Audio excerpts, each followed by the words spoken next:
Assalamualaikum warahmatullahi wabarakatuh. Hai guys, makasih ya udah balik lagi ke channel ini. Nah, di video kali ini aku mau ngebahas tentang hal mistis yang dialami oleh seseorang di part 2 ya. Yang kemarin kita ngebahas tentang pengalaman seseorang saat dia ada di kuburan neneknya. Sekarang kita mau ngebahas hal mistis yang pernah dialami seseorang ketika dia berencana untuk pergi band katanya nih guys. Dan ada satu lagi nih. Nah, ini dia alami ketika dia saat dia pergi wisata. Jadi kita gabung di dalam dua cerita di video ini ya guys ya.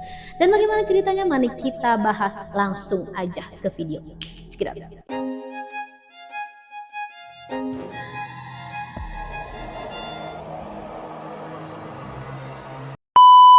Dulu gue pernah pas masih seneng ngeband katanya guys. Tahun 2015 kurang lebihnya.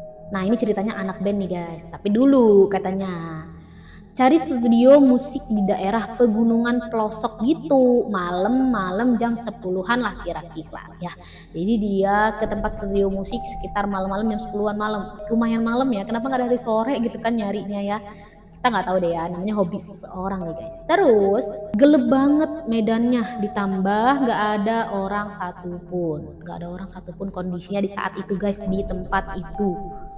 Cari-cari kok nggak nemu-nemu. Akhirnya ketemulah satu orang yang sudah agak tua gitu katanya. Di daerah pegunungan itu tadi ketemulah dia sama seorang kakek-kakek. Cuman itu orang satu-satunya yang dia temuin saat itu guys. Terus di kayak pertigaan kecil. Jadi dia ketemunya tuh agak kayak pertigaan katanya gitu ya guys ya.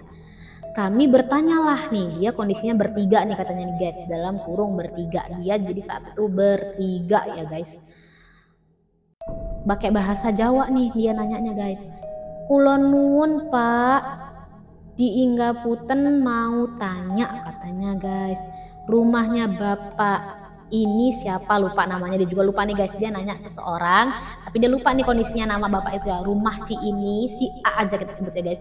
Si A, studio musik itu di mana ya pak? Dia nanya nih sama bapak ini. Mungkin aja kali-kali aja bapak ini tahu gitu kan guys.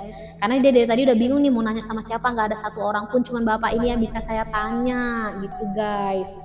Lanjut, bapaknya jawab, oh itu dek katanya. Jadi dia nunjukin guys. Jadi dia berarti otomatis dia tahu, paham maksud si anak muda yang mau ngeband ini guys. Naik aja, ada rumah satu di atas katanya, dia nunjukin.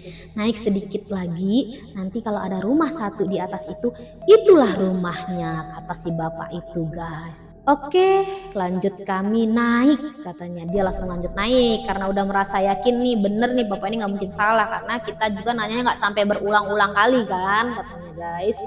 Terus gila itu rumah gelap banget dan bener aja guys, ada rumah di situ yang ditunjukin bapak itu, bener-bener ada rumah kayu gitu, lampu cuman satu di luar aja. OMG, asli gelap sih kalau kayak gitu ya. Rumah cuman satu, terus cuman ada lampu satu. Oh iya, jelas gelap dong.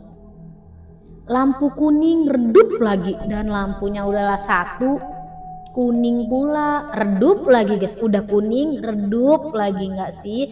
Anak ayam aja gelap ya guys, apalagi kita yang datang ke rumah itu. Aduh, makin gelap deh pastinya ya. Terus lanjut, firasat udah mulai nggak enak katanya guys. Jadi dia pas datang ke situ tuh firasatnya dek gitu kan, ih kok perasaannya nggak enak ya gitu kan. Tapi karena udah ditunjukin sama bapak tadi nggak mungkin salah kan, dan dari tadi juga emang nggak ada rumah selain rumah ini gitu kan guys. Masuk studio musik kayak gini gelap banget, kita ini mau ke studio musik bukan mau uji nyali gitu kan, pikir dia. Mungkin merinding banget pas lihat rumahnya katanya guys. Lanjut kami bertiga mendekat ke rumah itu, tapi karena mereka bertiga sama-sama ngeliat rumah itu nggak mungkin aneh-aneh lah ya. Lagian juga gue bertiga nggak sendirian ini, kalau misalnya ada apa-apa kan kita bertiga lah saling tolong lah ya. Udah lah yuk, nggak ada lagi kok rumah selain rumah ini pasti bener lah yang ditunjukin sama bapak tadi. Kalau memang bukan kan kita tanya abis kita pergi, kalau memang bukan gitu kan. Akhirnya dia tetap datang nih kan, masuk karena bertiga nih yang inisiatif nih. Nggak ada satupun di antara mereka yang inisiatif untuk menggagalkan. Tetap ayo lanjut, kita datengin rumah itu dan mendekat ke rumah itu guys.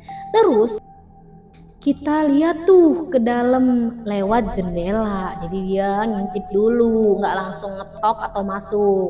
Dia ngintip dari jendela dulu. Ada kakek-kakek udah sepuh gitu di dalam lagi nyantai duduk di kursi, cuman pakai penerangan senter kayak lilin zaman dulu gitu yang pakai minyak tanah. Jadi dia waktu ngintip dari jendela dia ngeliat, loh ada kakek-kakek di dalamnya. Aduh tuh kakek bener-bener kayak orang lagi uji nyali nggak sih guys? Tuh kakek ngapain di dalam? Sendirian, cuma duduk aja, nggak ngapa-ngapain, cuma megang lilin aja. Itu kenapa sih kakek? Lanjut ketuk pintu dong, karena ngerasa ada orang, akhirnya mereka inisiatif untuk ketuk pintu. Tuk tuk tuk tuk. Kulo naon pak, ajeng latihan musik. Misi pak, mau latihan musik katanya guys. Oke selamat malam, saya mau latihan musik katanya guys. Ada orang di dalam. Lanjut si kakek itu keluar, tapi kayak sinis gitu mukanya. Dan ternyata bener guys, kakek itu keluar guys dari dalam tadi ya, yang lagi duduk tadi. Terus lilinnya taruh mana ya? Si lampu penerangan tadi ditaruh di mana kita nggak tahu ya guys ya. Di sini nggak dijelasin sama dia guys. Tapi dia keluar dengan kondisi sinis gitu guys. Terus keluar cuman bilang balik pulang guys, disuruh pulang sambil sinis sambil ngomong pulang gitu guys, pulang. Loh kita datang malah disuruh pulang guys. Aduh kenapa ini, aduh kenapa aku jadi tiba-tiba kok jadi deg-degan sendiri gini ya guys ya. Jadi kayak ngerasa aku ada di posisi itu, kayak lagi ngerasa ada di tempat itu guys. Terus guys lanjut ya guys ya, gitu lupa pokoknya cuma satu kata aja pokoknya kata dia guys, cuma suruh pulang, ditambah sinis plus cuek banget gitu. Terus langsung masuk lagi ya, dia cuma nyuruh pulang terus si kakek langsung masuk lagi guys. Untung aja nggak diapa-apain kan, cuma disuruh pulang aja gitu kan guys. Mungkin si kakek ngerasa ngapain sih malam-malam namu, udahlah sana pulang gitu kan. Wah dalam hati kita bertiga udah ngerasa nggak beres banget ini katanya guys. Kenapa nggak dari tadi sih ngerasa nggak beresnya? Lanjut nuntun motor pergi dari rumah itu. Jadi nggak langsung dia naik motor dari situ bang gitu guys, tapi dia nuntun dulu motornya untuk keluar. Masih punya sopan ya guys, luar biasa masya Allah ya. Nah pas di pertigaan awal tadi balik lagi ke tempat siang, bertemu dengan orang yang ngasih tahu itu rumahnya itu guys. Katanya ketemulah ada dua hansip pas lagi keliling. Nah dia baru ketemu hansip, kenapa nggak dari tadi sih aku ketemu hansip gitu pikir dia mungkin guys ya. Ini kan si hansip dua, kenapa nggak satu keliling di sini satu keliling di sana, kan mungkin aja kita bakal ketemu sama salah satu hansipnya gitu kan guys. Ini malah kita nggak ketemu sama siapapun, kenapa baru sekarang kita ketemu sama si hansip ini. Tapi untungnya masih ketemu nih ya guys ya. Terus guys kita bertiga tanya dong ke si hansip itu, katanya guys, kulo naun pak, maaf mau tanya katanya. Rumahnya bapak ini, sambil nyebutin nama yang tadi dia mau tanya ke bapak-bapak yang agak tua tadi itu guys. Dia nanya lagi ke si hansip, yang punya studio band di mana ya. Dia tetap nanya itu lagi guys ya. Nggak nanyain tadi ada rumah di situ gitu-gitu nggak dia guys. Dia nanyain balik ke nanya si rumah yang si A tadi guys. Hansip menjawab guys, wah bonten oten mas, teng mriki bonten oten seng namane bapak ini katanya, seng gadah studio musik. Kita langsung baca artinya aja ya guys ya, agak belibet lidah kalau ngomong bahasa Jawa. Oke. Wah nggak ada mas, di sini nggak ada yang namanya bapak ini katanya guys. Sok dong, kaget dong pasti kondisinya saat itu waktu bapak hansip ngomong kayak gitu. Yang punya studio musik itu nggak ada katanya guys. Terus guys sontak kami kaget dong kan, bener dia langsung kaget. Aku yang denger aja, yang bacanya aja langsung kaget guys, emang beneran kaget. Dan bertanya lagi, lah terus rumah yang di atas itu pak, dia nunjukin rumah guys yang tadi dia datengin itu. Terus rumah yang tadi yang kita datengin pak, itu ada rumah loh pak tadi di atas sana pak gitu guys. Terus hansipnya menjawab, wah ngawur mas, itu rumah sudah setengah tahunan kosong guys. Jadi memang ada rumah itu tapi udah setengah tahun kata hansipnya kosong guys. OMG. Dulu ditinggal satu orang kakek, tapi setengah tahunan lupa lah ya ke belakang. Ini kosong sudah berpulang alias meninggal. Jadi si kakek itu setengah tahun yang lalu kosong meninggal kondisinya guys. Innalillahi. Dia langsung berkata-kata, kita bertiga langsung bengong campur lemes. saling tatap satu sama lain dong. Lah tadi kakek-kakek itu siapa katanya guys? Pikir mereka guys. Astagfirullah, langsung kita pamitan ke Bapak Hansip, langsung tancap gas pulang. Gila, itu pengalaman serem banget sih guys katanya. Oh MG. Dan mereka tuh ketemunya sama-sama ya, bareng-bareng sama-sama si bertiga tadi sama-sama ngeliat. Nggak cuman si salah satu dari antara mereka, ini sama-sama ngeliat tuh. Ngeliat sama yang ditanya awal mula tadi, di pertigaan tadi guys. Terus ngeliat juga sama si kakek yang di dalam rumah itu guys.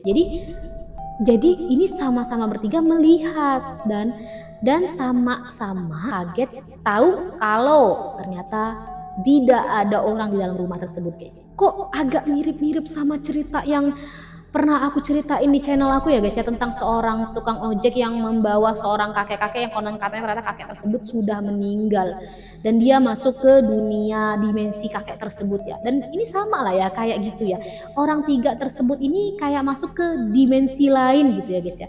Kalau si tukang ojek itu kan dia sendirian guys, aku sempat mikirnya gini ya, mungkin dia kondisinya capek, lelah atau gimana lah ya, hingga akhirnya mengakibatkan dia bisa masuk ke dalam dimensi lain.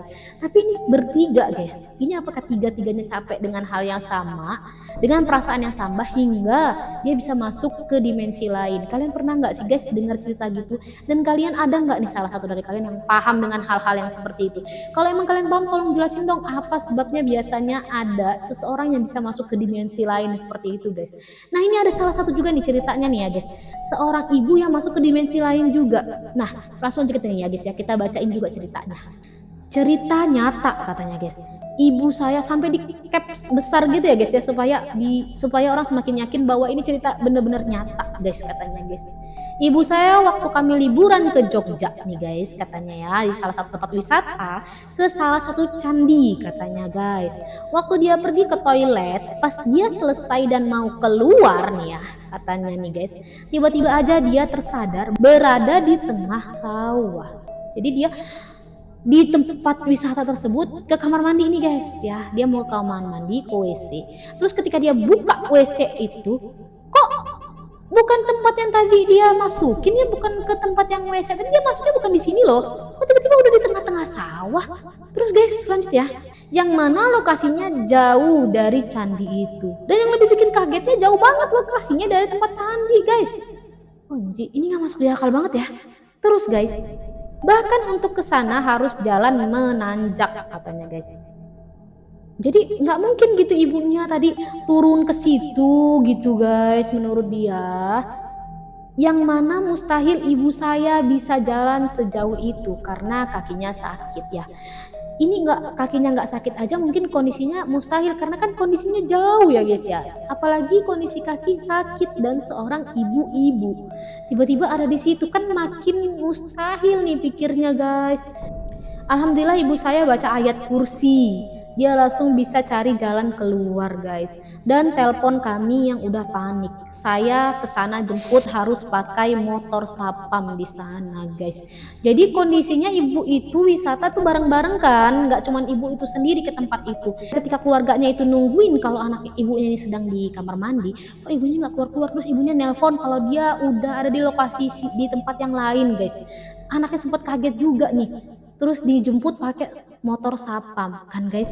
Nah balik lagi nih, ternyata si ibu masuk ke dimensi lain lagi nih guys. Nah menurut kalian gimana sih guys, ini ibu mungkin nggak sih dalam kondisi capek atau gimana, kenapa bisa dia masuk ke dalam dimensi lain? Ini maksudnya apa gitu si makhluk-makhluk ini kalau bawa seseorang ke dimensi dia gitu kan guys. Kira-kira menurut kalian apa maksud daripada hal ini guys? Pernah juga nih aku dengar cerita ya guys ya, ada seorang ibu dan anak, dia jalan-jalan ya ke suatu wisata gitu, dia mau jalan-jalan ke puncak katanya guys. Dan saat dia ke puncak, dia disasarin jalannya tiba-tiba bukan tempat yang biasanya dia laluin guys. Dan dia bertemu dengan hal-hal mistis saat itu guys. Dan ketika itu dia langsung baca-baca doa, barulah dia kembali seperti semula. Nah itu juga sama ya guys ya, halnya sama seperti itu, dia ada di dimensi lain. Nah Menurut kalian gimana guys? Dia tidak ditampakkan tapi dia berada di dimensi lain. Ini maksudnya gimana ya guys? Nah itu salah satu cerita dari kisah mistis yang dialami seseorang ada di dimensi lain ya guys. Nah terima kasih kalian sudah mendengar. Mari kita dengarkan cerita-cerita selanjutnya di video selanjutnya guys ya. Yang video ini sampai di sini dulu. Oke? Terima kasih sudah mendengarkan. Wassalamualaikum warahmatullahi wabarakatuh. Bye bye.